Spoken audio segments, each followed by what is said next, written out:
Hi, I'm going to do one more example from the slides that we distributed in class on Thursday, September 10th, but we're probably not going to get to until next Tuesday, September 15th. But going over this code might be useful in doing some of the APTs that are due next Tuesday, in particular the GC ratio APT, in which you have to do something related to the code I'm going to show you here. Suppose we want to count the vowels in a string.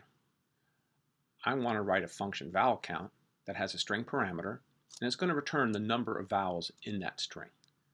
I'm initializing a value I'm going to return here as the first statement in my function. I'm returning that value here as the last statement in my function. It's a good practice to get into to initialize variables that you're going to use and then return them at the end of a function. Here I'm looping over every character in Word in my typical for loop, and if the character is a vowel, I'm going to increment my counter. I'm going to walk into this PowerPoint and indent that a little bit, which is supposed to be, so that we can see clearly how it works. Don't want to be confused by that. And now I'm going to actually write this code in Eclipse. So I'm coming into Eclipse and I'm going to write the function vowelcount. It has a string parameter. I'm going to initialize a value to 0. I'm going to return that value. And I'm going to loop over every character in Word.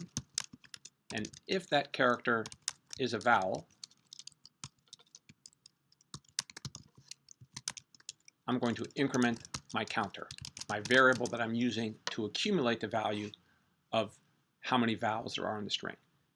As a reminder, when you see an assignment statement, you evaluate the right-hand side, and if value is 0, then value plus 1 is 1, and that gets stored here.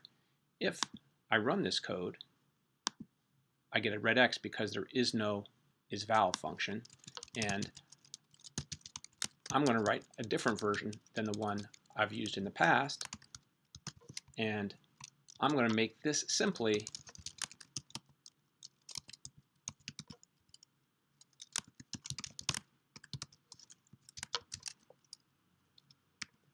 Now this is a hard one to understand, but this is a Boolean expression.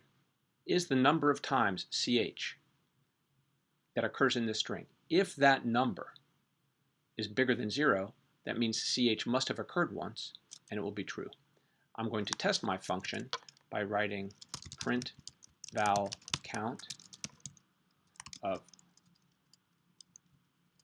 eel, print vowel count of strength.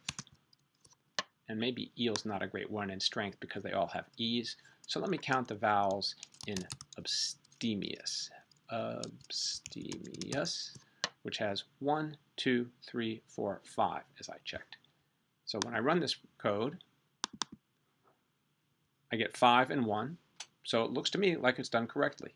We'll treat this function isVowel like a black box. I'm not sure exactly how it works, maybe, but I'm confident that it works correctly because my function here, initialize a value to 0, return it, and then loop over each character in the word. If it's a vowel, increment the counter by 1. There's a shortcut way of doing this, which says value plus gets 1. Sometimes people say plus equals. That says increment the value of this variable by 1. I get the same answer. It can be useful to take code like this, copy it, go to your favorite online tool for doing that, which might be Python Tutor, and when I get there, visualize the code. Python Tutor can be very helpful in doing that, and when I visualize the execution, the nice part about Python Tutor is that as I move forward, I've defined a function isVowel, I've defined a function vowelcount. Now I'm going to execute that print statement. I'm coming into vowelcount, and you can see that the word parameter has the value abstemious because I passed the argument to the function. As I increment the execution of each function here, of each line in the code, you can see that value is 0, ch is a, that was a vowel, I'm returning true. It's very nice to be able to see this execution. So value is going to be incremented by 1. The next character I'm going to see is B. That's going to be passed to isVowel. It's going to return a value of false because B is not a vowel. And now I'm back up and looking at the next character, which is S. That's also going to be not a vowel, you can see. And if I just go to the end, it's going to return and print 5. There we go.